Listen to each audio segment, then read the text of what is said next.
What law governs a silent contract? The Cayman approach to contractual claims. When a contract lacks an express choice of governing law, determining the applicable legal framework can feel like navigating uncharted waters. Case law underscores the need to carefully map the differing approaches across common law jurisdictions.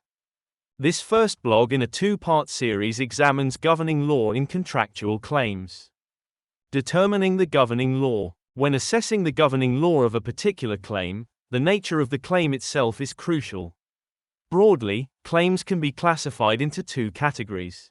1. Contractual claims. 2. Non-contractual claims, such as tortious or proprietary claims. Each category involves a different approach for determining the applicable law.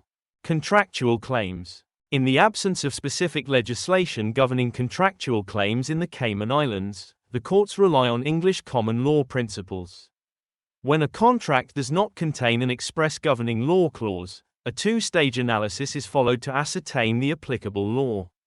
1. Intention of the parties. The first step is to analyze whether the parties' intentions regarding the governing law can be derived from the contract itself or other related circumstances. This could be done by looking at express provisions, any clauses in the contract that directly state the choice of law. Implied terms, factors such as the location of performance or the subject matter of the contract may indicate an implied choice of law.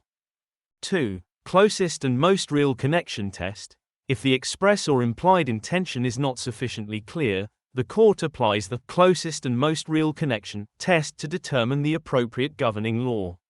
This test considers which jurisdiction had the most substantial connection to the contract at the time it was made. Relevant factors include the location where the contract was made, the place of performance, and the location of the parties or the subject matter of the contract.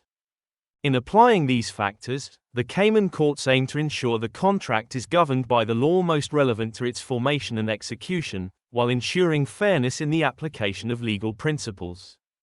In the Cayman Islands, the leading authority on this subject is the 1995 Court of Appeal judgment in Inserco International Limited v. Gowan Company, which has been cited more recently by Chief Justice Smellie, as he was then sitting in the Grand Court in Unilever v. ABC International.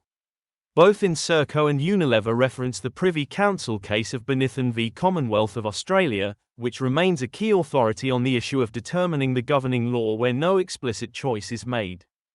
The question of how to determine the governing law of a contract without an explicit written term has not come before the Cayman courts recently.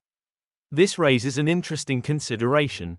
If such a case were to arise, would the courts take the opportunity to review the Cayman position and ensure consistency with other Commonwealth jurisdictions? Comparing the Cayman and UK positions. A notable difference exists between Cayman and the UK due to their respective approaches to international and cross-border contractual disputes. UK position. The UK was a signatory to Rome Regulation, EC, No. 593/2008, Rome I, and Rome Regulation, EC, No. 864/2007, Rome II, which govern the applicable law in cross-border disputes within the European Union. Following Brexit, the UK incorporated these regulations into its domestic legislation, meaning that much of the UK case law now reflects principles derived from the Rome Regulations. Cayman position. The UK did not extend the Rome Regulations to the Cayman Islands, so they do not apply in Cayman. As a result, Cayman continues to follow the common law position, relying on English cases that predate the Rome Regulations or recent cases unaffected by them. Therefore, while English case law remains influential, it is crucial to distinguish between decisions based on the Rome Regulations and those based on common law principles. This distinction should be carefully considered when referencing English authorities in Cayman cases. This divergence highlights the importance of understanding the evolving landscape of governing law in cross-border contracts and ensuring clarity on how the applicable legal principles might differ between jurisdictions such as Cayman and the UK.